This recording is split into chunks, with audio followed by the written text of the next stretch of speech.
যাওয়ারই কথা, অনেক দেরি করে গেছে এবং ভালো অভিযান হচ্ছে। শাহজাহানের ভূত এবং ভবিষ্যৎ দুটোই শেষ, এটুকু বলা যেতে পারে।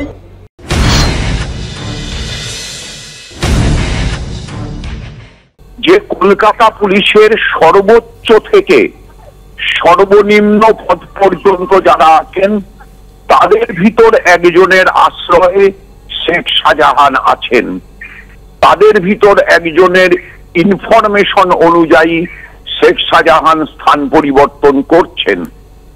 সুতরাং এত পরামর্শ যিনি শেখ শাহজাহানকে দিচ্ছেন, তিনি শেখ শাহজাহানকে এই পরামর্শটা দেননি যে বাড়িতে যা কিছু আছে তা সব সরিয়ে দেওয়ার জন্য। কিছু জামা কাপড় ছাড়া বাড়িতে আর কিছু থাকবে না, আলমারি ফাঁকা থাকবে, ড্রয়ার ফাঁকা থাকবে, লকার ফাঁকা থাকবে, এটাই তো স্বাভাবিক। 19 দিন সময় যে কোনো মানুষের বাড়ি থেকে যে কোনো জিনিস সরিয়ে দেওয়ার জন্য যথেষ্ট সময়, বিশেষত এরকম একটা দ্বীপ অঞ্চলে যেখানে সরিয়ে দেওয়াটা লোকচক্ষুর আড়ালেও ঘটানো সম্ভব।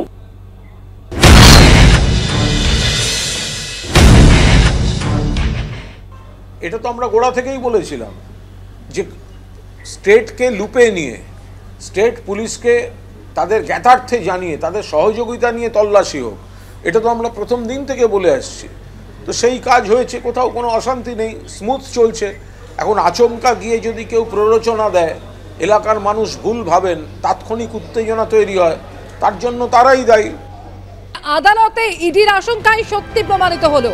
কার্যত খালি হাতেই ফিরতে হলো শেখ শাহজাহানের বাড়ি থেকে ইডির আধিকারিকদের। আজ সকালে ইডির আধিকারিকরা শেখ শাহজাহানের বাড়িতে পৌঁছে যান এবং সেখানে 6 ঘন্টার কাছাকাছি তল্লাশি চালান তারা। তালা ভেঙে বাড়িতে ঢোকেন ইডির আধিকারিকরা, কিন্তু সেই তল্লাশি চালানোর পরও কার্যত খালি হাতেই ফিরতে হলো ইডির আধিকারিকদের। 18 দিন পর শেখ শাহজাহানের বাড়িতে ইডির অভিযান এবং সেই অভিযানে কার্যত কিছুই পেলেন না ইডির আধিকারিকরা।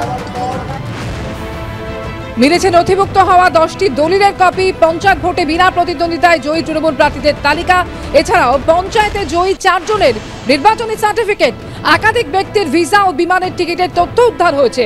কিছু গয়নার বিল এবং আয়কর রিটার্নের কপি উদ্ধার হয়েছে। প্রায় 45 মিনিট 7টা নাগাদ তারা পৌঁছেছেন।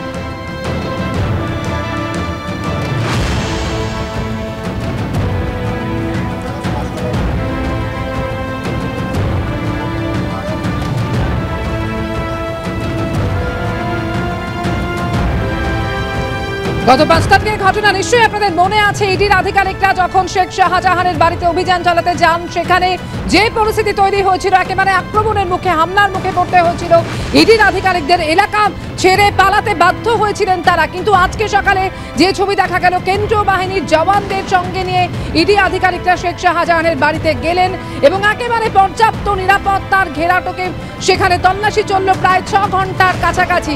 তবে কার্যত খালি হাতেই ফিরতে হলো ইডিকে। যে আশঙ্কা ইডি আদালতে প্রকাশ করেছিল, ঠিক তাই সত্যি প্রমাণিত হলো।